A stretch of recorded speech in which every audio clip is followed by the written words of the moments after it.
Bonsoir à toutes et à tous. Je suis ravi d'être là. Je prends mon petit pupitre et pour vous parler, pour avoir un air très solennel et très professoral. Et j'espère que vous apprécierez cet artifice scénographique qui nous est rendu possible avec le dispositif de l'Agora et qui pourrait servir de Speaker's Corner nomade. Ça peut se passer comme ça aussi. J'avais juste peut-être 3 petites incises très rapides avant de lancer l'échange entre nous. Gisèle pourra vous expliquer un petit peu mieux comment on a imaginé la chose.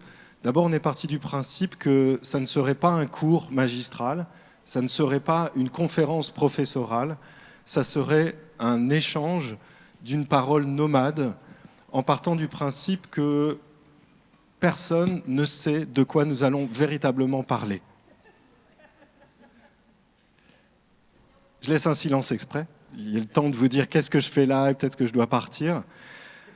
En l'occurrence, il faut souligner quelque chose, peut-être, excusez-moi de ce caractère peut-être un peu condescendant, de dire, surtout pour des étudiants en ingénierie, le champ de l'art n'est pas un champ immédiatement constitué avec ses limites, avec ses principes, avec ses savoir-faire.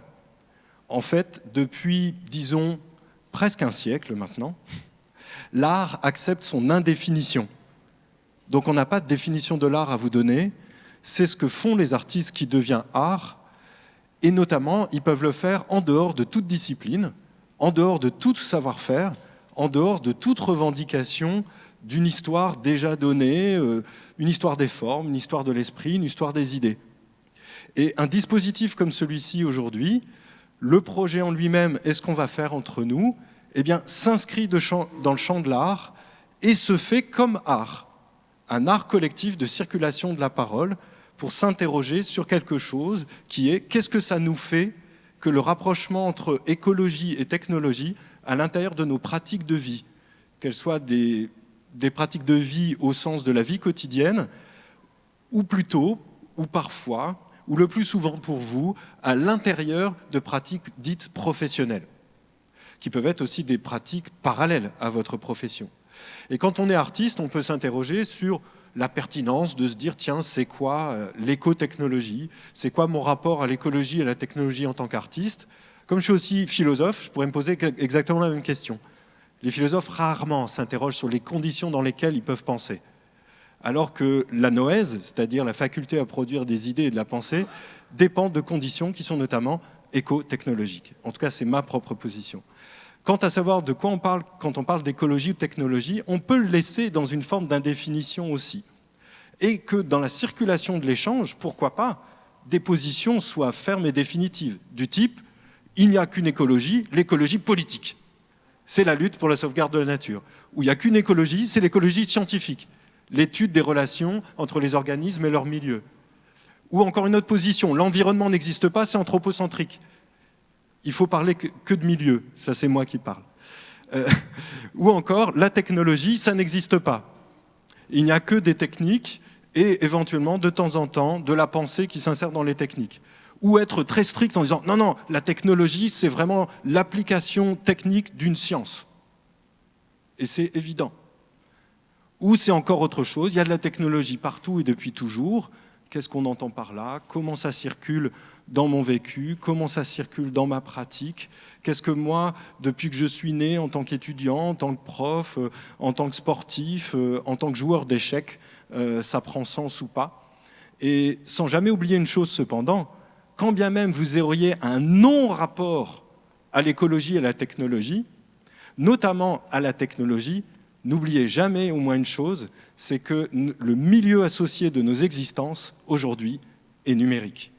Donc même si vous n'en avez rien à faire du numérique, même si vous ne voulez pas avoir un rapport avec le numérique a un rapport avec vous, de toute façon, d'une manière ou d'une autre. Donc poser la question de l'écotechnologie, c'est aussi peut-être révéler des choses auxquelles on ne pense pas et qui, d'une certaine manière, orientent, conditionnent, voire contrôlent, dans certains cas, ce que nous sommes et ce que nous faisons. Ce n'est pas pour orienter la discussion vers ce type d'enjeu, simplement pour pointer la chose. Et l'idée, c'est de constituer des sortes de petits groupes où l'échange de la parole va se faire et on pourra jouer avec l'espace dans un cadre donné, puisque c'est filmé, et jouer aussi, pourquoi pas, avec ça. Parce je peux aussi me cacher de vous et être dans une position qu'on appelle acousmate dans la Grèce antique. C'est-à-dire, on écoute la parole du maître, mais on ne le voit pas. Comme ça, il est plus mystérieux et on peut avoir un rapport sacré à lui. Donc j'espère que vous allez très vite développer un culte à mon égard. C'est très important. Je plaisante, bien sûr. Voilà, j'ai dit ce que j'avais à dire et on va s'arrêter là pour moi. Hein. En tout cas, sous ce mode-là.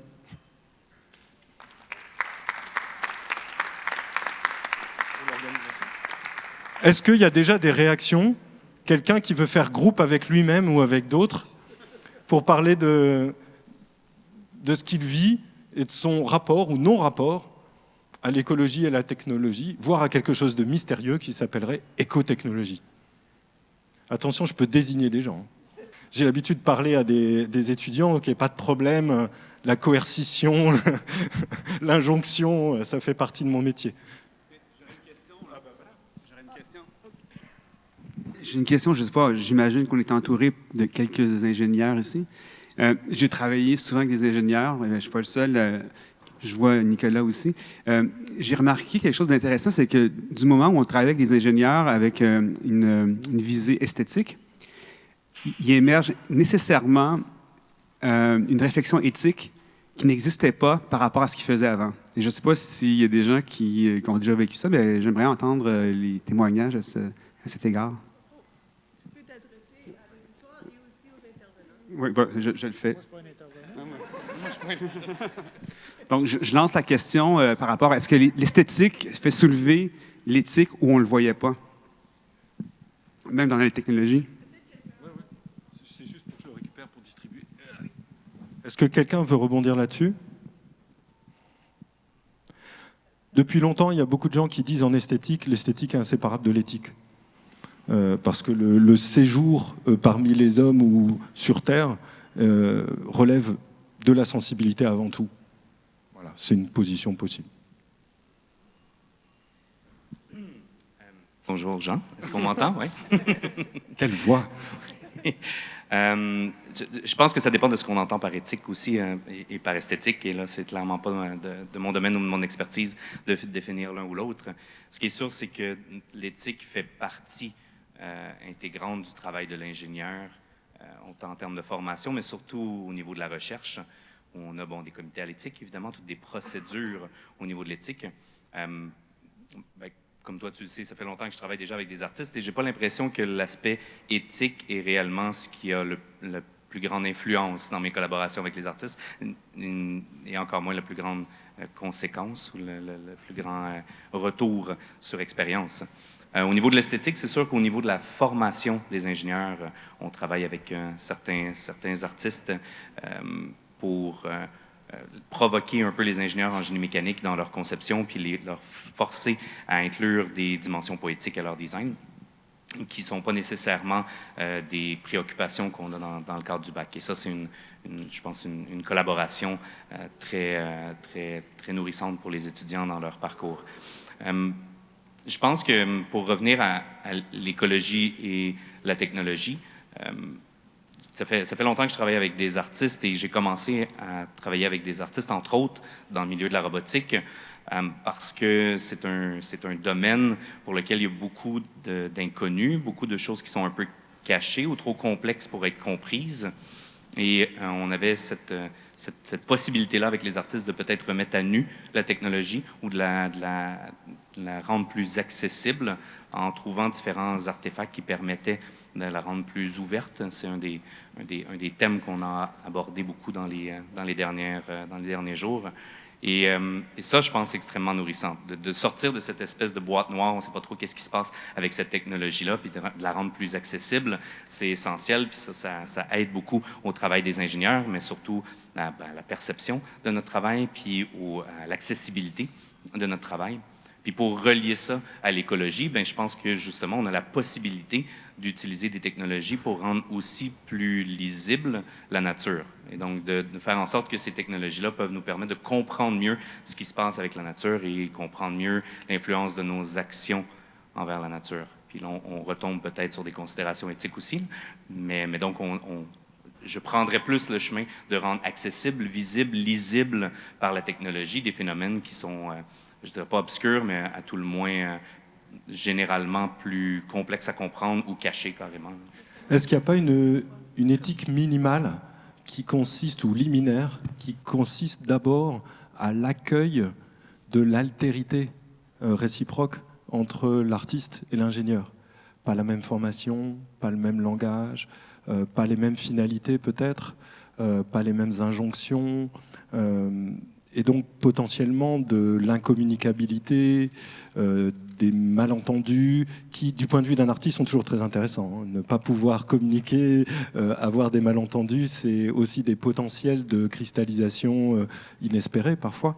Mais est-ce qu'il n'y a pas une éthique liminaire pas évidente, parce que je le vis dans mon école, où on travaille avec les ingénieurs de l'INSA de Valenciennes, avec donc des artistes et des designers, et souvent se pose le problème du langage commun. Et curieusement, par la sensibilité, le dessin, le faire ensemble, le problème des langages communs disparaît.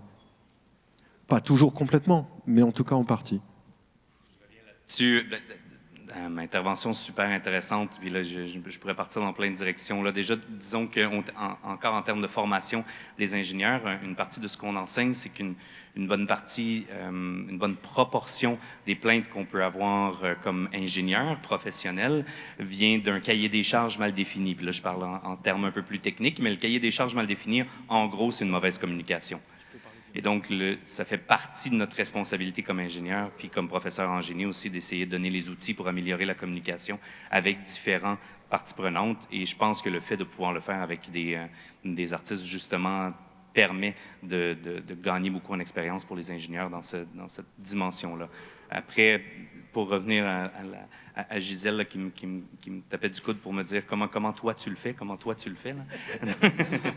Donc, effectivement, on a cette espèce de mise en commun, ou je dirais de travail dans un espace commun, plutôt qu'on fait beaucoup au niveau de la recherche.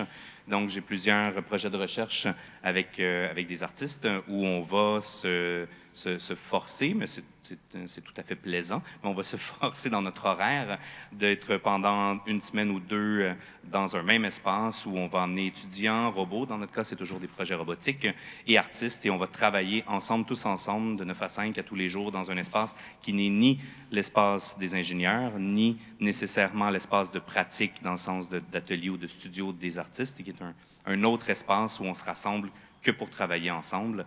Et effectivement, de là naît une communication un petit peu plus intuitive, naturelle, qui est plus basée sur ce qu'on fait, sur les actions qu'on fait, puis les dispositifs qu'on utilise, plutôt que d'essayer d'expliquer les choses, disons, dans un cadre plus théorique.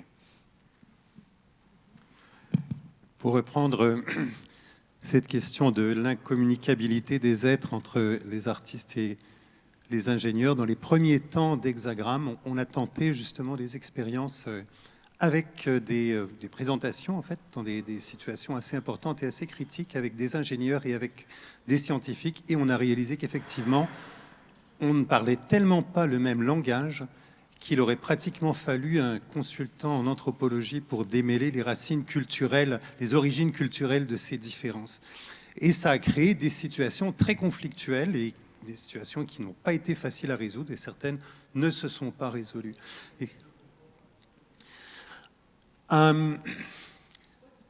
C'est toute une série de conflits de nature un peu anecdotique, mais le simple fait que le rapport, je dirais le rapport au monde et au réel de l'ingénieur, évidemment, je vais caricaturer un peu, mais est plutôt instrumental et opérationnel, alors que le rapport de l'artiste est plutôt de l'ordre d'un réenchantement ou d'une repoétisation, ou d'une dédomestication du monde, et qui fait en sorte que le résultat qu'on cherche à obtenir ne se dirige pas vers les mêmes objectifs. Je vais donner un exemple générique sans rentrer dans les détails.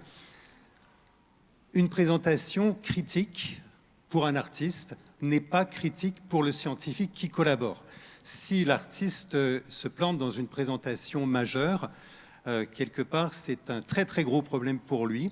Si le scientifique qui contribue à ça se plante aussi, enfin si la présentation ne fonctionne pas, ben, lui écrira un article en disant voici pourquoi ça n'a pas fonctionné, il y aura une publication supplémentaire et on est complètement dans un autre cadre de référence.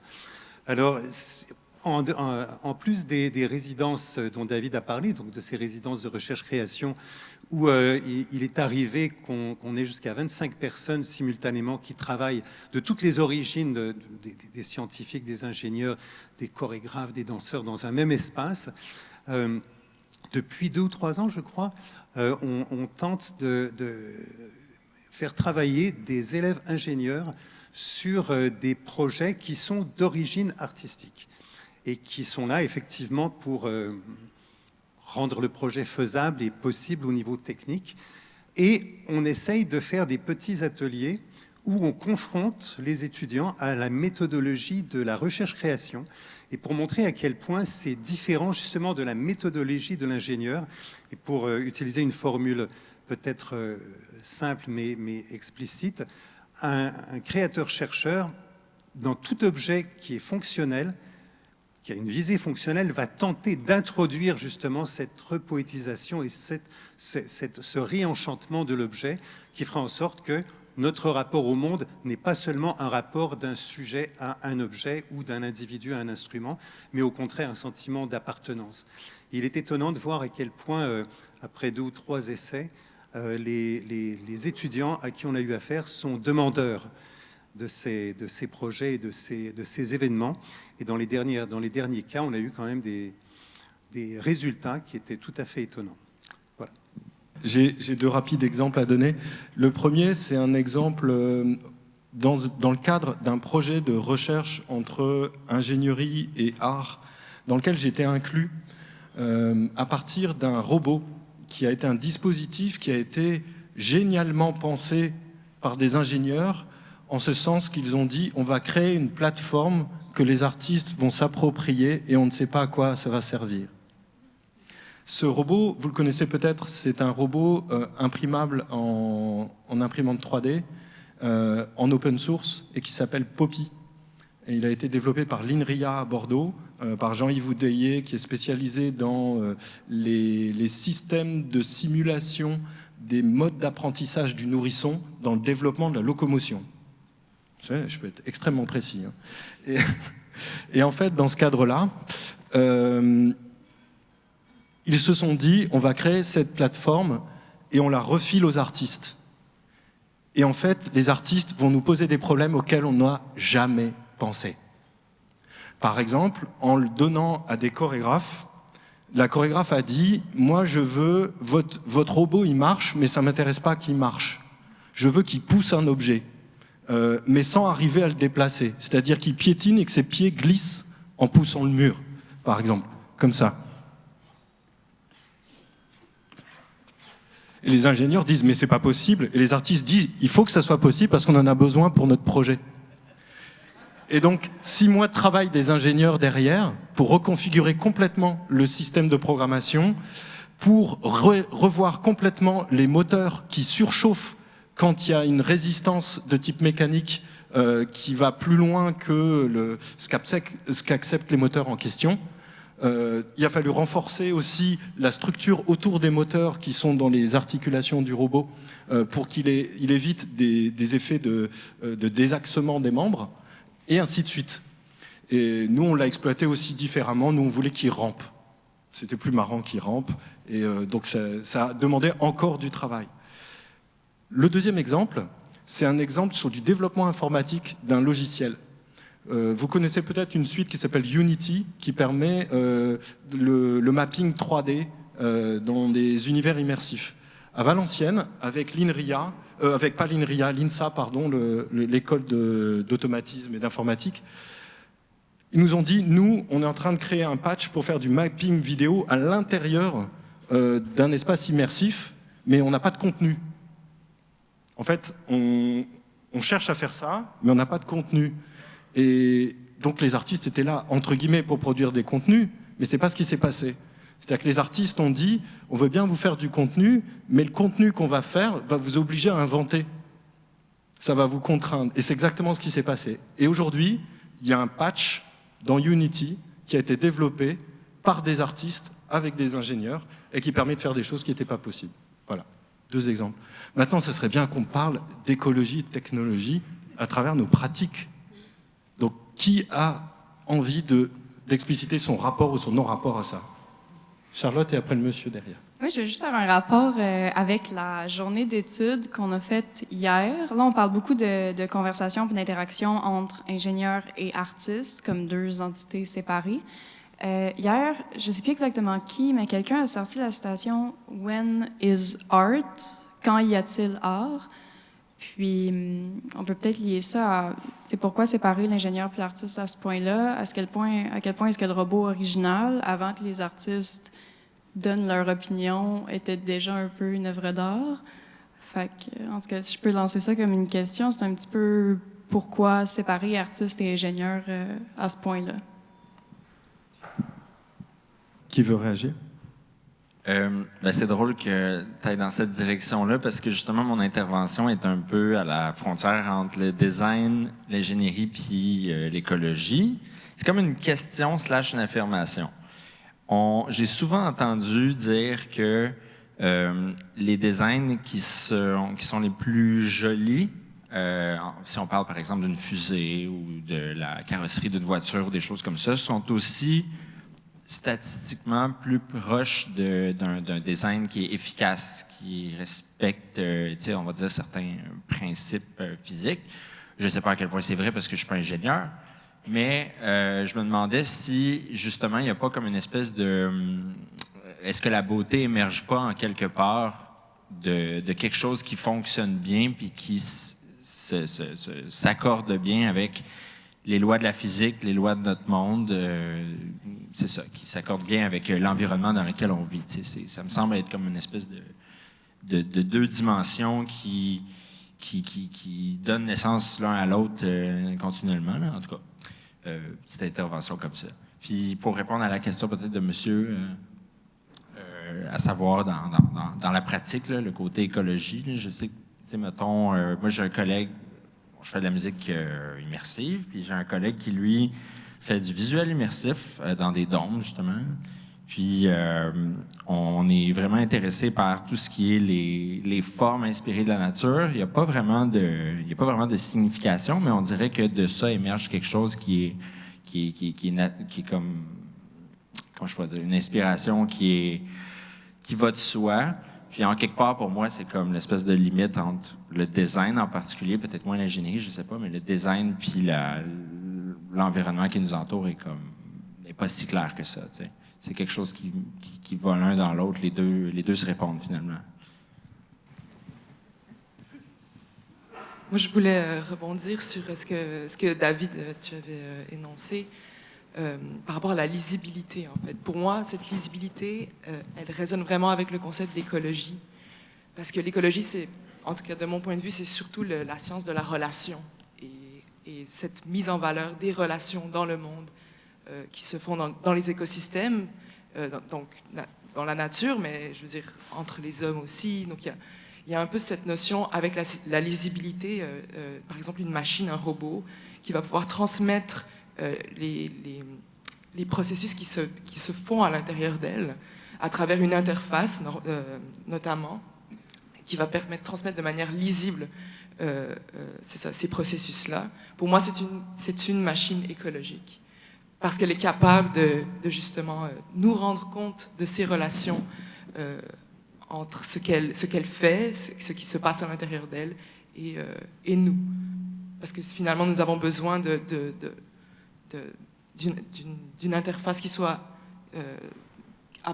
qu'on puisse approprier avec nos sens, de manière visible, de manière audible, tactile, peu importe, mais c'est ça. Donc il y a... Peut-être tu peux nous dire comment toi tu le fais. Ouais.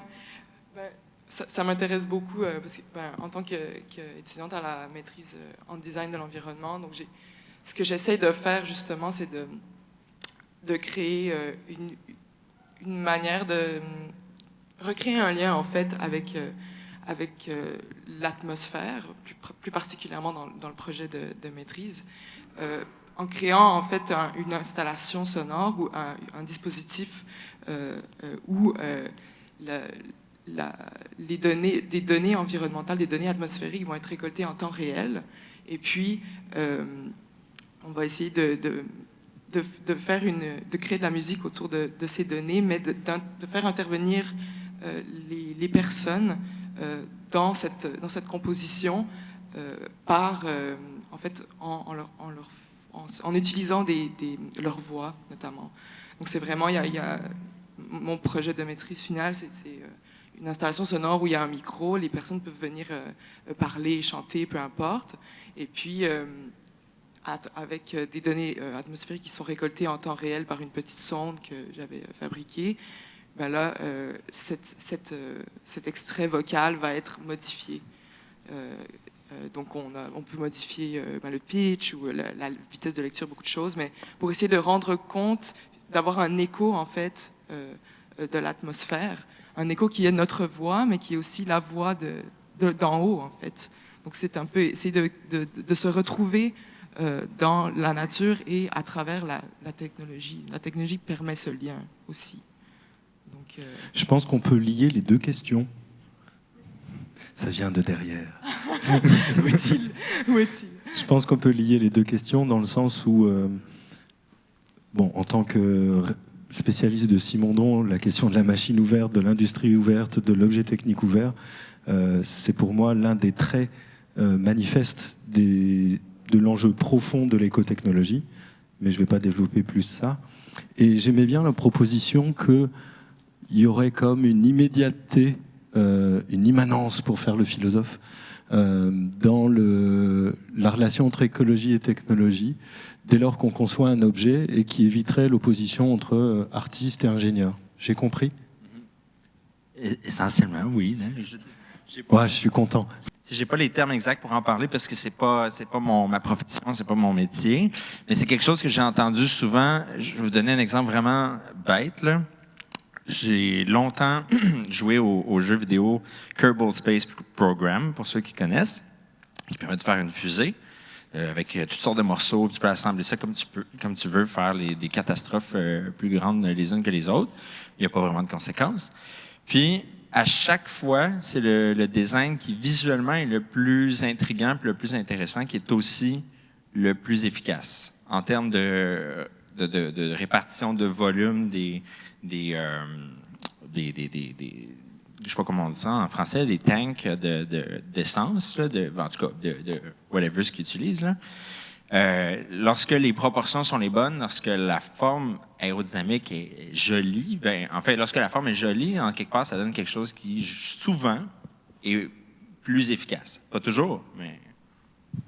Alors là, c'est le débat éternel. C'est quoi les conditions de la joliesse, de la beauté ? Y a-t-il une normativité propre à la beauté ou est-ce purement subjectif ? Enfin bref, on va pas lancer ça maintenant. Mais vous touchez aussi quelque chose dans l'histoire du design qui s'appelle le fonctionnalisme, à savoir que la forme suit la fonction. Alors c'est pas toute l'histoire du design qui dit ça, c'est une certaine histoire du design moderniste. Mies van der Rohe, par exemple, Raymond Loewy, Le Corbusier et tant d'autres. Et puis, il y a une autre histoire aussi plus souterraine, plus baroque, plus inattendue, plus questionnante que cette espèce de transparence-là. Et je voudrais ajouter autre chose, c'est que parfois le plus joli peut être le plus anti-technique qui soit.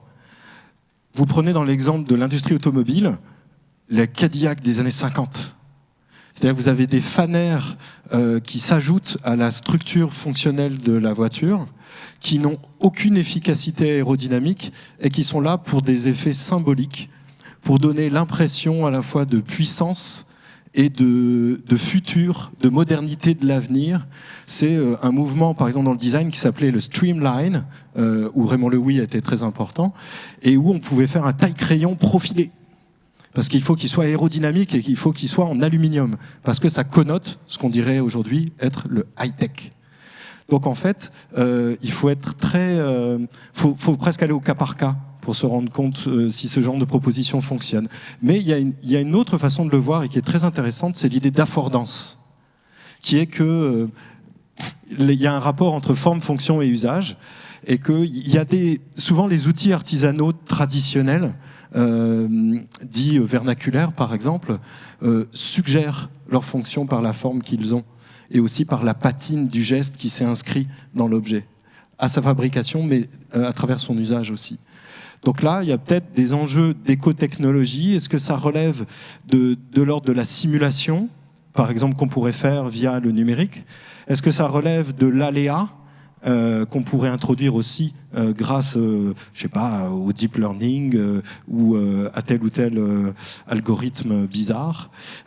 Ou alors, est-ce que on est là plutôt dans des formes héritées qui mettent beaucoup de temps pour évoluer, avec des micro-inventions et qui parfois sont en conflit, parfois s'allient et produisent quelque chose qui est de cet ordre? Une éco-technologie organique en quelque sorte de l'objet. Il y a une intervention par là.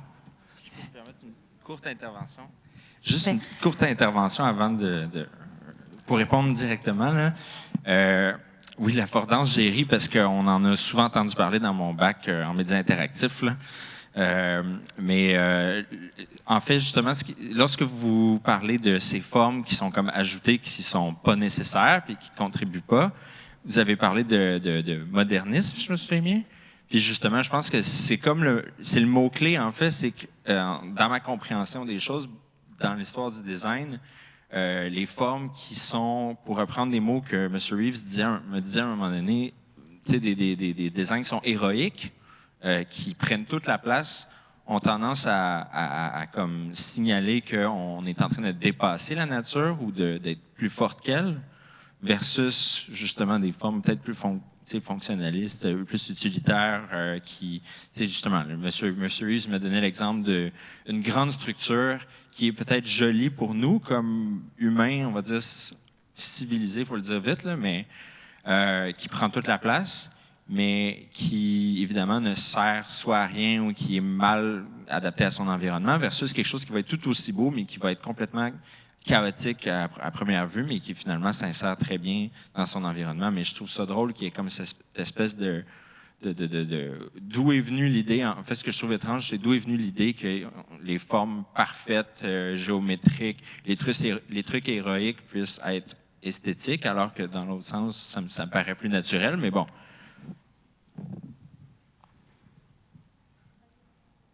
On parle beaucoup d'esthétique, de nature, puis de l'aspect pratique aussi. Ça, c'est toutes des choses qu'on peut vraiment bien appliquer en ingénierie, en design. Mais je me demande, au niveau artistique, on va pas définir l'art ici, maintenant, ce soir, mais quand on étudie en art, on se fait beaucoup apprendre à communiquer un message au travers d'une œuvre.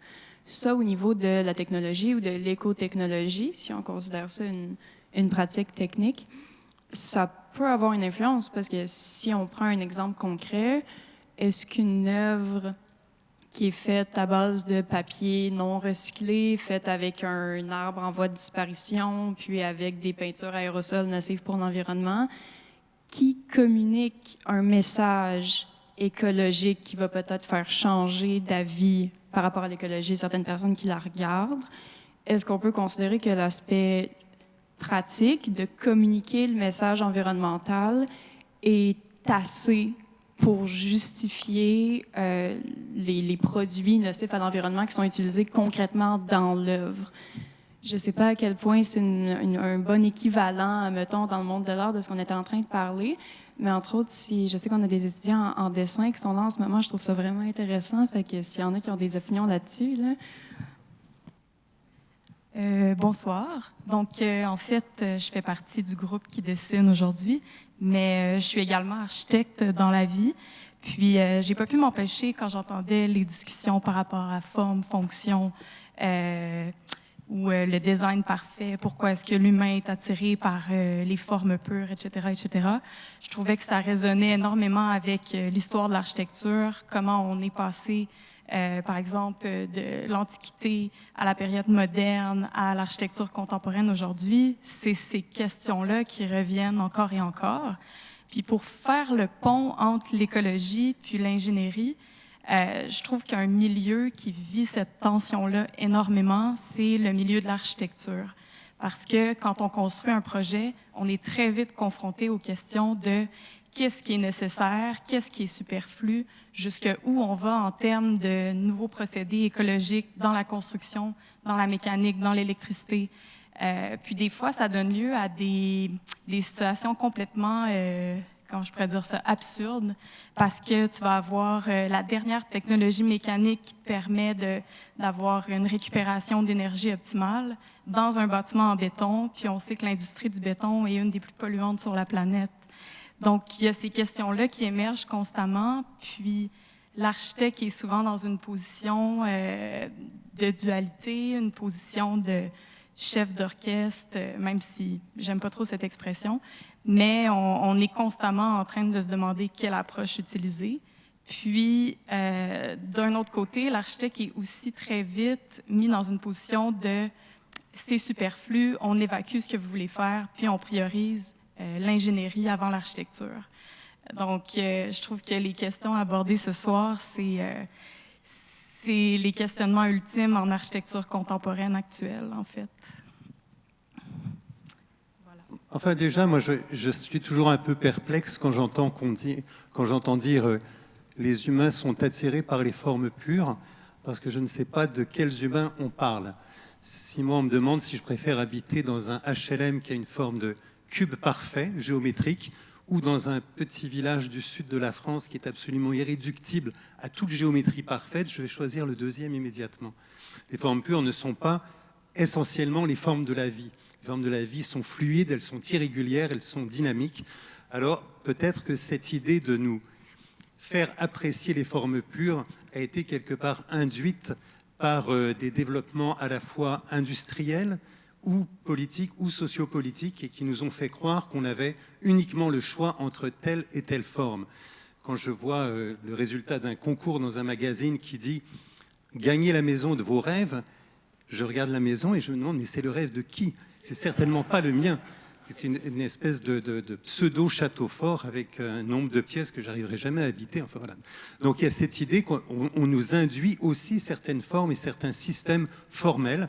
Et on est effectivement en admiration devant les grands objets, comme disait Alexandre, les objets héroïques comme les tours jumelles ou les grandes pyramides. Mais ce ne sont pas des objets qui sont destinés à la vie quotidienne ou à la vie courante. Les formes de la vie ne sont pas régulières. Peut-être, je voudrais reprendre rapidement sur une des questions de Charlotte, de Laure Charlotte, c'est ça ? Il y a cette idée que quand on s'interroge sur les liens entre écologie et technologie et art, eh bien, il y a un certain nombre de questions qui les convoquent tous les trois.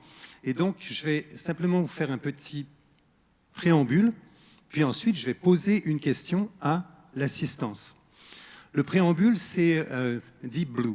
Deep Blue, c'est la machine, c'est l'ordinateur d'IBM qui a fini par devenir champion d'échecs, qui a triomphé de...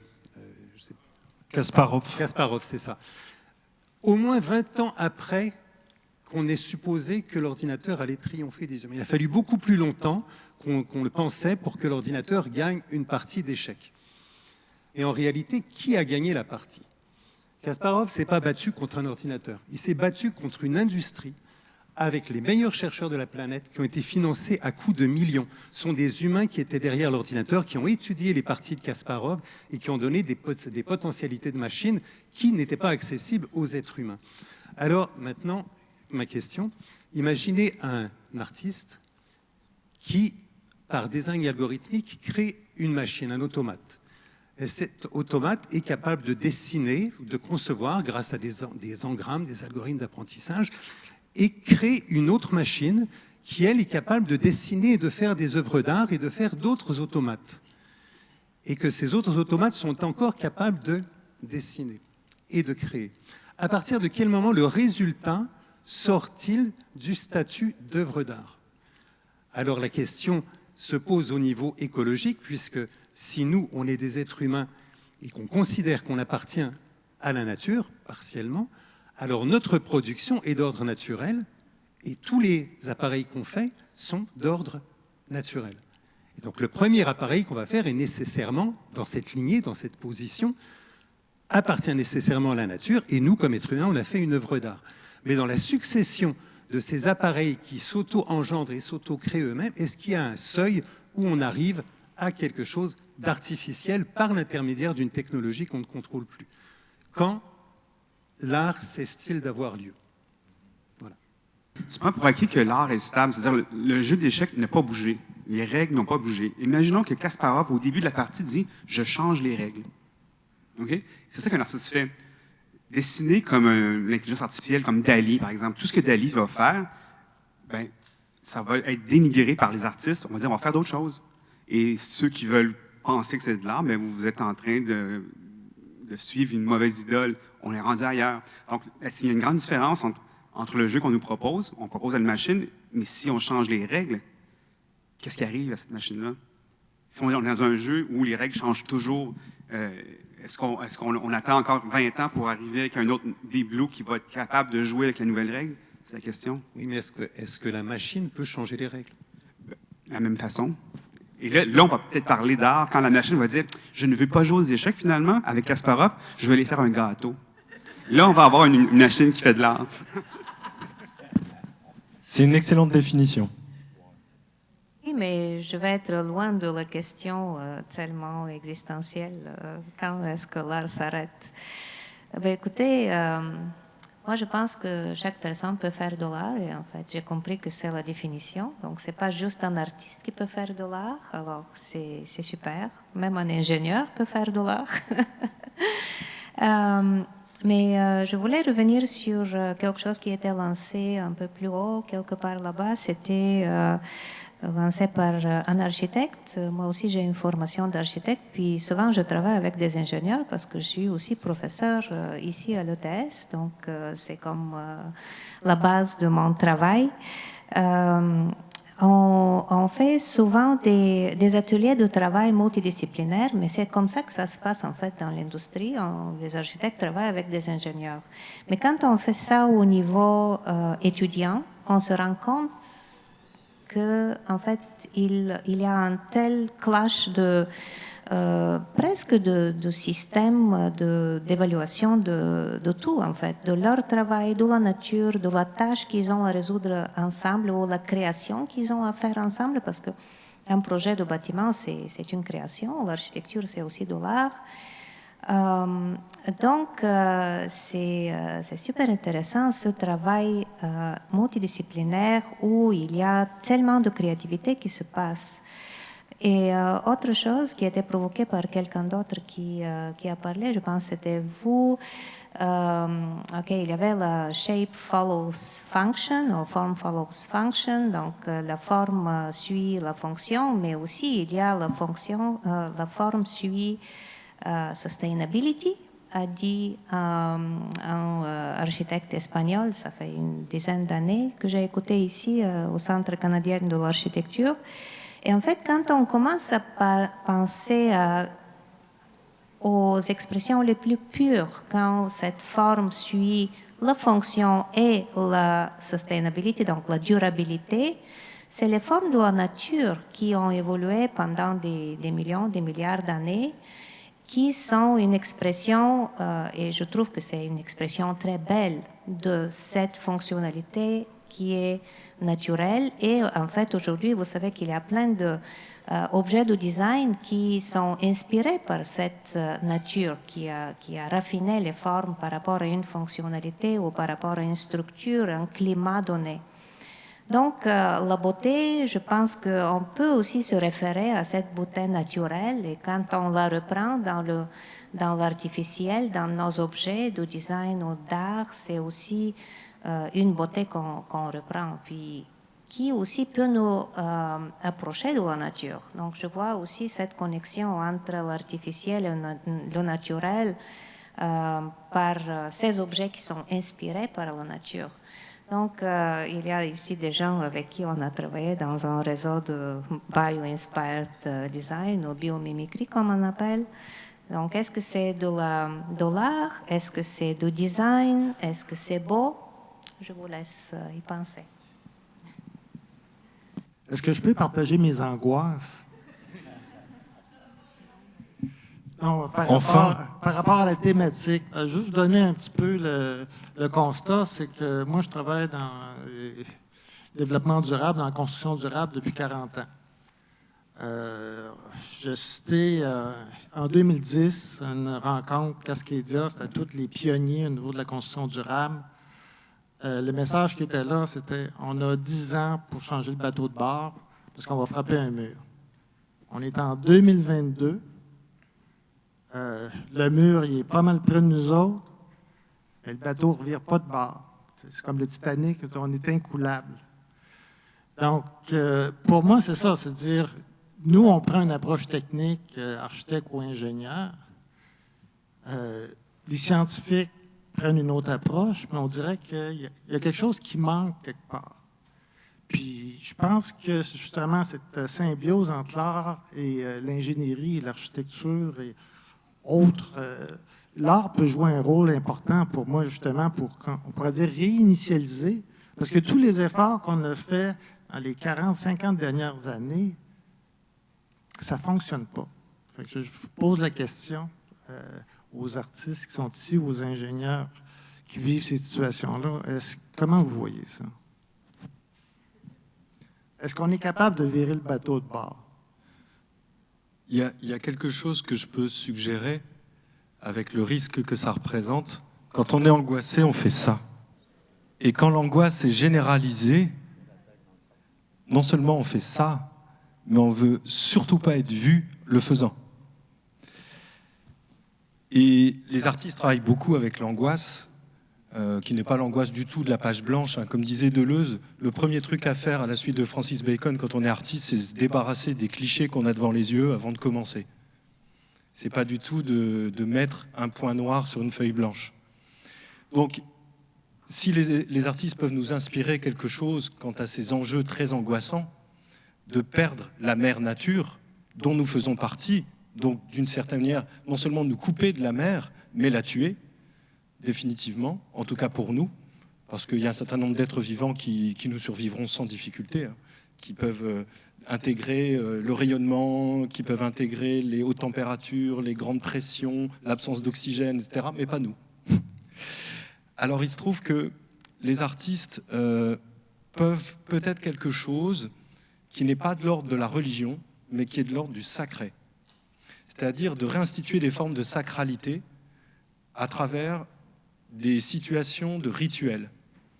Et ce n'est pas pour former des sectes ou de réinventer des cultes qui n'existaient pas ou qu'on a oubliés, pourquoi pas, mais à ce moment-là pas avec un grand C. C'est peut-être un culte sans église, c'est peut-être un culte sans dogme, certainement sans dogme. En tout cas, ce sont des pratiques collectives où vie organique, vie technique et vie symbolique s'unifient. Je pense à Starhawk, par exemple, ici, qui a proposé, par rapport à notre détachement à l'égard de la nature, de réinstituer des rituels, notamment en rapport avec ce qui est source de vie, à savoir l'eau. Montréal ne regarde pas l'eau. Montréal ne veut pas de l'eau. Montréal tourne le dos à son fleuve qui n'existe pas. Et les artistes peuvent montrer que le fleuve existe et que ça devienne touchant. Parce que ça veut dire que je suis en contact avec quand je suis touché. Je suis ému, mais aussi je me sens en contact. Et donc, ça n'est plus loin de moi. Et les artistes peuvent arriver à faire ça. Rétablir le lien au lieu qui est le bien commun qu'on doit absolument entretenir en devenant originaire. Être autochtone, ce n'est pas quelque chose qui est donné. C'est quelque chose qui s'adopte en prenant soin d'un territoire et d'un lieu spécifique. Et ça peut commencer par s'apercevoir qu'il y a un fleuve qui s'appelle le Saint-Laurent à Montréal et que la ville s'est construite grâce à lui, mais s'est construite aussi contre lui. Et ça, c'est ce que j'appelle, moi, la métropolisation des territoires. Et c'est une lutte majeure que nous devons mener aujourd'hui contre cette métropolisation. La ville doit survivre, comme la campagne, en lien l'une avec l'autre, et pourquoi pas autour de rituels que les artistes peuvent essayer de réinstituer ou de proposer ou de décaler ou de réinventer, que sais-je. Parce qu'une fois touché, une fois ému, on est attaché et ça devient important. Et donc on est capable de lutter, ne serait-ce qu'en refusant certains gestes, certains comportements, certaines décisions, quitte à ce que ça soit un affrontement ou un conflit, parce que la vie humaine, c'est aussi ça. C'est aussi des rapports de force, même quand ils sont asymétriques et qui peuvent être gagnés. Notre-Dame-des-Landes en France, par exemple, qui était perdue d'avance, eh bien l'aéroport n'a pas été construit, les terres arables ont été conservées et les écosystèmes aussi. Dans une alliance inattendue entre l'agriculture productiviste, les écologistes, les habitants, contre l'État. C'est possible. Et il y avait des artistes, beaucoup, là-dedans. J'aimerais enchaîner rapidement, parce que c'est une question qui me préoccupe énormément, pas celle de l'angoisse, mais en fait celle de la joie. Parce que je crois qu'en tant qu'humain, on est trop préoccupé avec notre propre condition, et c'est en fait ce qui nous empêche de redevenir proche de l'ensemble du vivant. Et parce que je lutte aussi contre, je dirais pas l'anxiété, mais plutôt l'angoisse. Par le contact que j'élabore dernièrement, que nous élaborons avec les scientifiques sur quels sont les effets des changements climatiques dans la forêt boréale. Et donc, avec les scientifiques qui regardent non pas les causes, mais les effets, ben, nous, on prend cette recherche-là et on l'amène comme une expérience artistique dans l'espace public. Et qu'est-ce que ça m'a procuré comme artiste? C'était de me lier avec un autre être vivant, qui est l'arbre, sans lequel je ne pourrais pas vivre de toute façon, mais je ne suis pas dans une approche servile de l'arbre à ma condition d'existence. Je suis de nouveau devant l'émerveillement de ce que l'arbre peut faire dans un contexte de changement climatique. Et en fait, ça déplace toute cette angoisse pour dire qu'est-ce qu'on partage en réalité, et puis l'angoisse devient source de joie. Alors, je crois que c'est une manière de le faire. Puis en même temps, je vais l'aborder par la technologie. Alors, les scientifiques utilisent des capteurs, des modes d'analyse de leurs capteurs. Et en fait, ce qui nous donne comme artiste, c'est un fichier Excel. Alors, c'est un fichier qu'on connaît, on sait comment ça fonctionne. Ce sont des prises, des captures de chaque capteur à chaque heure sur une période de 6 mois. Et ensuite, à partir de ça, maintenant, c'est la 2e, 3e année qu'ils font. Ils vont pouvoir être en mesure d'analyser les effets à long terme, mais ça s'accumule progressivement. Et alors, nous, comme artistes, on prend le fichier Excel, puis on voit qu'est-ce qu'on peut faire avec ça. Je veux dire, il n'y a rien de plus aride, d'une certaine façon, mais quand je me suis penchée sur les chiffres, les choses se produisent à l'échelle du micromètre dans l'arbre. Puis le micromètre montre constamment un changement.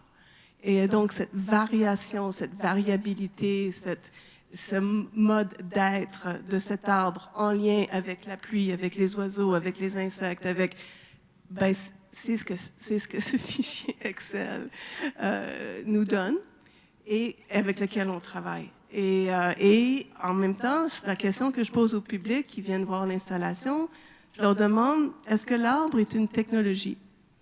Et puis, ça donne vraiment des polarités de réponse. Soit c'est carrément non. Non, l'arbre ne peut pas être une technologie. Mais pensons-y, il y a des oui, et ensuite il y a des non qui deviennent des oui. Après ça, il y a des gens qui disent, peut-être. Alors, ça revient à dire qu'est-ce que l'écologie, quel est ce système de variabilité d'éléments qui se retrouvent ensemble en lien avec la technologie qui nous permet de rentrer en contact avec ces variations.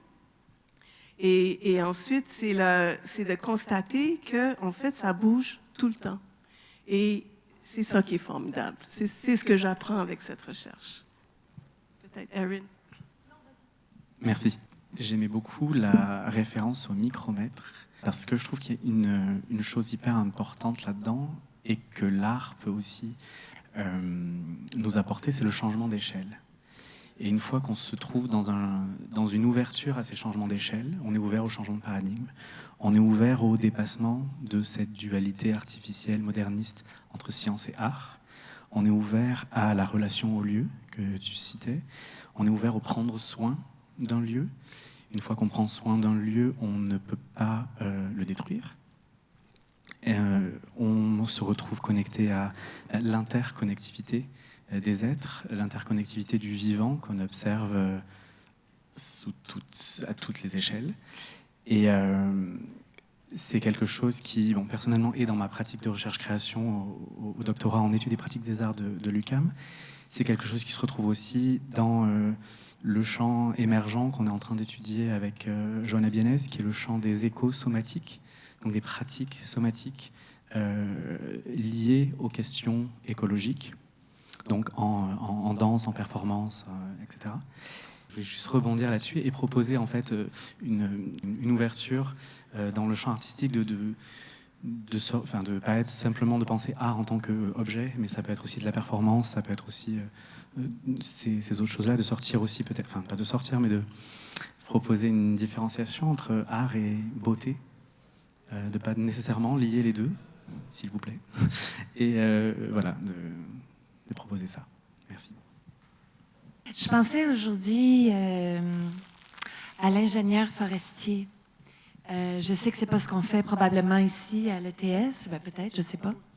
Vous touchez du bois, bon, ouais. Donc l'ingénieur forestier, je sais pas si tout le monde sait ce que c'est, mais en tout cas ici au Québec, quand on a une terre et qu'on veut devenir ce qu'on appelle producteur forestier, on embauche un ingénieur forestier qui vient pour nous montrer comment, quelle sorte de pratiques on pourrait adopter pour rendre l'écologie de notre terrain plus durable. Donc, c'est une question de préservation,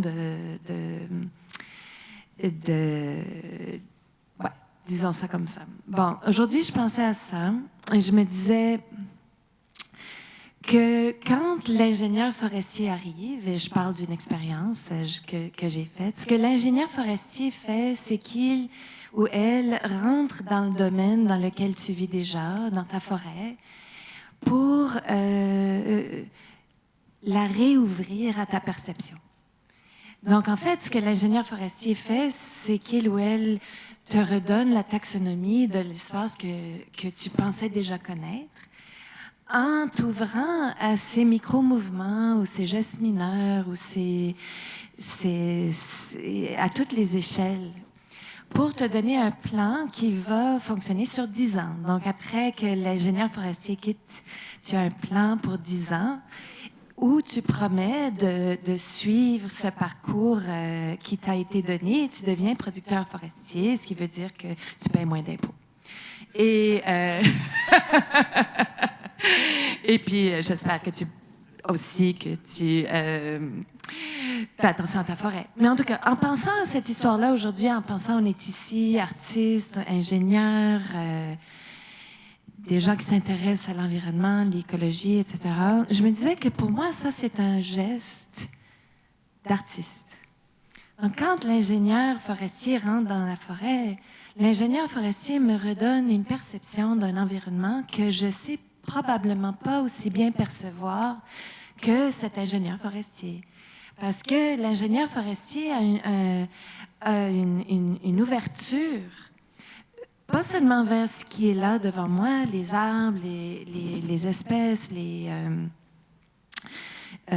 champignons, etc., mais a une ouverture vers la durée.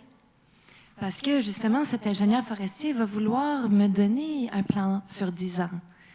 Quels arbres vont pousser, quels arbres vont tomber, quelles essences sont plutôt en danger, etc., etc. Et pour moi, donc, je voulais présenter cet exemple-là pour dire que, pour moi, c'est ça le geste de l'artiste. Il y a un philosophe qui s'appelle Étienne Souriau qui parle de faire œuvre. Et pour moi, l'art, c'est pas nécessairement quelque chose que fait un artiste. Il y a un faire œuvre dans le monde. Et je crois que ce que l'artiste fait, c'est qu'il ou elle s'intéresse à ce faire œuvre. Il y a une séduction du faire œuvre. Et l'artiste suit cette tendance du faire œuvre. Et cette tendance peut devenir une œuvre. Ça peut devenir une toile ou un dessin ou une danse. Mais la danse ou la toile ou la performance, etc., elle est au milieu, pas à la fin. Et je pense que pour ça, que je dirais avec Laure Charlotte, qu'en fait, il n'y a pas de... Moi, je ne verrais pas une grosse barrière entre un ingénieur et un artiste. Je dirais qu'on est dans la question de culture. On se demande comment se parler. Il faut trouver quelle sorte de perception on a qui s'ouvre devant nous, comment les voir ensemble. Ben, justement, en fait, je suis contente que tu reviennes à ça un peu parce que je vais peut-être retourner quelques interventions en arrière, mais je pense que tout va assez bien se marier. Juste pour donner un petit peu de contexte, je suis probablement plus jeune que la moyenne des âges ici. J'ai 18 ans, je suis au niveau du cégep, puis je suis vraiment au stade où les gens commencent à choisir leur milieu, leur communauté. Puis j'ai vraiment aimé pouvoir participer à un événement peut-être un peu plus professionnel comme ça, où des milieux professionnels différents se rencontraient parce qu'au niveau de l'éducation, d'ailleurs, on a parlé d'éducation beaucoup pendant la journée d'études hier.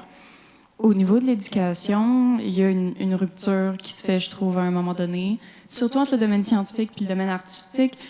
Et je pense que c'est ça qu'on traîne avec nous. Je pense qu'il y a un genre de polarisation. Je sais pas s'il est trop tard pour retourner le bateau, mais je pense qu'on est trop séparés, peut-être dans notre quête vers sauver l'environnement. Je pense que l'art est très, très, très important, mais que l'art n'est pas restreint aux études en art, à la pratique en art. Puis anyway, c'est quoi l'art, là? Mais il y a une séparation qui se fait assez jeune. Puis on a beaucoup d'enseignants ici ce soir, on a beaucoup d'éducateurs et d'étudiants. Il y a un rapprochement à se faire, ce genre d'événement-là, où on vient parler d'art dans une école de technologie. C'est incroyablement important. On a besoin de cet accès-là. Si je peux parler d'un point de vue d'étudiant, on a besoin de cet accès-là, de cet échange-là. On a besoin d'avoir accès facilement à un échange entre programmes, d'arrêter de séparer à ce point-là les champs d'études. Puis, à ce point-là, si on peut parler d'une perspective d'artiste, on disait quand est-ce qu'arrête l'art? Encore une fois, je peux pas le dire, mais à mon avis, je pense que l'art arrête, entre autres, quand il arrête d'être global. Si une pièce qui est produite est intellectuelle et artistique et académique, personnellement, je pense que ça arrête d'être de l'art. Si on peut pas le véhiculer à un plus grand public, si on peut pas le véhiculer à une plus grande audience, qu'est-ce que ça fait? Qu'est-ce que ça change? Est-ce que l'art a besoin de changer des choses? C'est une autre question. Hein? Mais je pense que, ouais, le résumé, c'est ça. Il faut qu'on arrête de séparer, dès le niveau éducatif, les différents champs d'études. Ça rejoint un petit peu les différentes idées qui sont dites. Erin parlait de... comment est-ce que vous avez dit ça déjà? Le fait de comme essayer de comment dire, comprendre le contexte un petit peu dans lequel on se trouve, puis on parlait on essayait de... C'est parce qu'en fait, toutes les discussions, ça me fait penser à la question... J'imagine des gens qui se disent, OK, là, il faut sauver l'environnement. Comment est-ce qu'on fait la prochaine fois pour produire 500 millions de mégawatts de manière responsable? T'sais, en quelque part, je pense que la réponse, c'est qu'il n'y a pas de façon de faire ça d'une shot, t'sais? Dans le sens où est-ce que peut-être que sans vouloir faire l'apologie de la décroissance totale, puis sans vouloir faire peur aux ingénieurs et aux architectes qui sont ici, en quelque part, peut-être que notre obsession...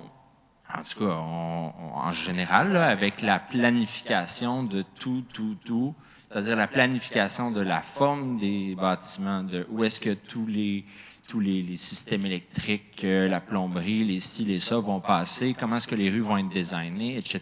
Le fait de tout planifier ça d'avance, en quelque part, je me demande si c'est pas ça qui nous amène à sur le bord de la falaise, là. C'est dans le sens où est-ce que, quand tu es rendu dans un monde où est-ce que tu peux tout définir sur une table Excel sans nécessairement l'avoir devant tes yeux, puis sans regarder, tourner autour, regarder, OK, il me semble que, ah ouais, là, il pourrait y avoir un petit passage là. En fait, en quelque part, ça enlève l'émergence des choses. C'est un petit peu comme le fameux souci des gens qui designent des parcs, qui font des beaux chemins puis qui pensent à leur affaire pendant des mois. Puis là, dès les premiers jours, il y a des nouvelles pistes qui se tracent parce que c'est ça que les gens ont besoin dans le fond. Mais tu sais, pour reprendre ce que disait M. Reeves tout à l'heure, bon, il y a une certaine beauté en quelque part dans des structures qui sont, par exemple, plus anciennes, qui sont faites un petit peu sur le tas. Et justement, c'est ça la clé de cette histoire-là, peut-être sur le tas, sur le fait que c'est fait progressivement, de manière itérative. D'ailleurs, justement, on parlait de en tout cas, biomimicry. Là. Ces espèces-là ont évolué sur des millions d'années. Ça ne s'est pas fait du jour au lendemain. Il n'y a personne qui s'est levé un matin pour dire « je vais faire un oiseau parfait ». Donc, en quelque part, peut-être que, je sais pas, peut-être que c'est une approche qui peut être intéressante d'un point de vue écologique, d'essayer de tout faire petit à petit, morceau par morceau, ajouter juste ce qui est nécessaire dans le moment, avec les moyens, sans nécessairement tout planifier. C'était mon intervention.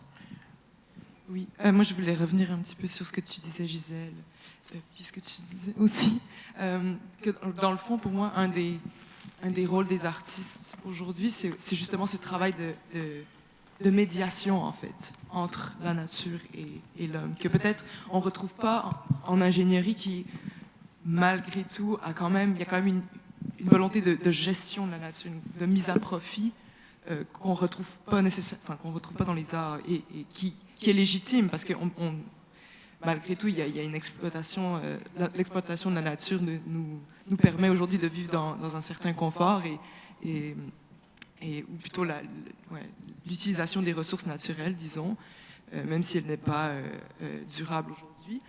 Et il faut y repenser, mais il y a aussi ce travail, justement, je trouve, de médiation qui est important et que l'ingénieur forestier, par exemple, n'a pas le temps de faire, parce que là n'est pas nécessairement son rôle. Donc, c'est là où aussi je trouve que la collaboration est super intéressante entre artistes et ingénieurs. C'est que l'artiste va peut-être avoir ce rôle plus j'aime pas vraiment ce mot, mais médiation ou vulgarisation, en fait, de ces données, de toute l'information, de manière poétique, de manière qui touche, de manière sensible. Et puis, de l'autre côté, on a l'ingénieur qui est aussi impliqué dans ce travail de rapport avec la nature, mais peut-être dans une vision plus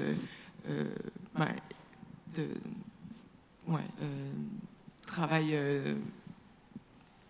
gestionnaire ou je sais pas.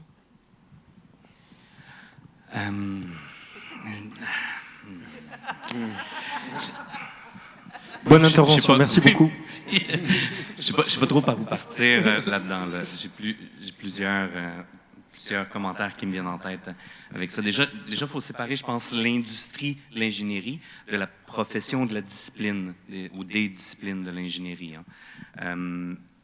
Je pense qu'effectivement, c'est vrai de dire que l'industrie, en très, très grande majorité, est liée à la production, à des réalités économiques. Mais après ça, ce qui se passe en ingénierie dans une institution comme l'ETS est très différent.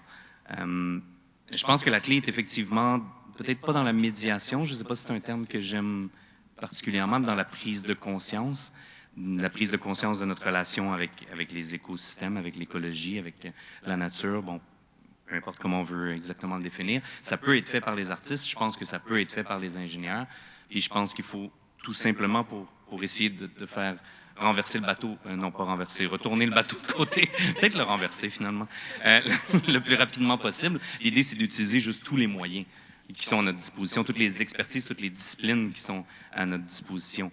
Il y avait un de mes collègues en Assemblée générale au département de génie mécanique, il y a 2 semaines, qui présentait son projet de sabbatique. Donc, généralement, là, pour les profs en sabbatique, on part sur un sujet plus particulier qu'on n'a pas eu le temps d'explorer ou de suffisamment s'investir. Et son sujet, c'était le Saint-Laurent, justement, pour revenir sur une intervention précédente. Donc, c'est un spécialiste de la dynamique des fluides et ce qu'il souhaite faire, c'est de mieux connaître le Saint-Laurent. Il nous montrait ce qu'on connaissait du Saint-Laurent en images, qui est fantastique, des trucs que j'avais jamais vus. Et on connaît des tout petites parties en termes de dynamique des fluides, donc vraiment comment l'eau passe et comment, par où, avec quel vecteur de température. On n'en connaît que des petites parties. Et lui, il voulait, avec plusieurs de ses collègues et un gros support gouvernemental et industriel sur le terrain, réussir à vraiment faire la cartographie en termes de dynamique des fluides de tout le Saint-Laurent autour de l'île de Montréal, pour que, après ça, on puisse presque quasi en temps réel, là, à l'échelle de cet écosystème-là, avoir une réaction de ce qui se passe à chacune des actions humaines, ou pas humaines en fait, autour de l'île de Montréal. Donc ces impacts sur la dynamique des fluides de notre fleuve. Ça, je pense que c'est un outil, mais je pense que c'est aussi une façon d'aider la prise de conscience. Et il travaille avec aucun artiste, il n'a jamais été en relation avec aucun artiste dans son travail. C'est lui, sa passion, c'est vraiment de comprendre le fleuve Saint-Laurent et de réussir à bien la cartographier en couleur, avec la dynamique des fluides. Pour ceux qui ont déjà vu ce que ça donne, c'est assez merveilleux comme rendu visuel, ce qu'on est capable de faire de nos jours. Et puis, je pense que ça, c'est un outil de prise de conscience qui peut être extrêmement utile pour permettre de faire un changement de cap rapide, mais il faut prendre tous ceux qu'on a de disponibles. Puis, certains des projets qu'on a fait avec Nicolas, le projet dont tu as parlé aussi pour ta maîtrise, c'est une façon d'essayer de se connecter un peu plus aux données naturelles ou à l'environnement naturel pour réussir à permettre une prise de conscience. Mais c'est pas nécessairement de la médiation, on n'essaie pas d'expliquer quelque chose, je pense. Enfin, j'ai l'impression, tu me corrigeras peut-être, Nicolas, mais on n'essaie pas d'expliquer quelque chose ou de rendre compte de quelque chose, on essaie juste de se mettre en situation ou de forcer les participants à se mettre en situation et à être en interaction avec le milieu via ces installations-là ou ces outils d'ingénierie-là, je pense. En fait, je voudrais revenir peut-être sur une des interventions de Ludovic, qui a eu quelques échos en termes d'angoisse et de joie et de rôle de l'artiste. Et je crois que ta proposition sur le rôle du rituel et des contacts avec un sacré qui ne serait pas religieux me semble fondamentale. J'ai eu l'occasion, il y a quelques mois, d'aller dans un jury de concours sur des projets pour améliorer la situation des personnes dans les pays en voie de développement. Et ce concours, en fait, c'était à l'intérieur d'une école primaire et les enfants avaient maximum 11 ans et se mettaient en équipe de 2 ou 3. Et on proposait des très beaux projets, des projets tout à fait étonnants. Et il s'est trouvé que, dans le cadre des discussions, les enfants se sont révélés de très grands philosophes et ont posé des questions de très haut niveau philosophique. Et l'un d'entre eux a posé la question, mais dans le fond, qu'est-ce qui distingue l'homme de l'animal? Alors, évidemment, j'étais déjà un peu étonné. Mais la réponse d'un autre enfant m'a encore plus étonné, c'était que les humains fêtent leur anniversaire. Mais quand vous y réfléchissez, c'est extraordinaire parce qu'il y a plein d'animaux qui ont des rituels, il y a des choses qui entourent la mort, il y a des choses qui entourent la naissance, la procréation, mais aucun animal n'a un rituel annuel pour fêter son anniversaire.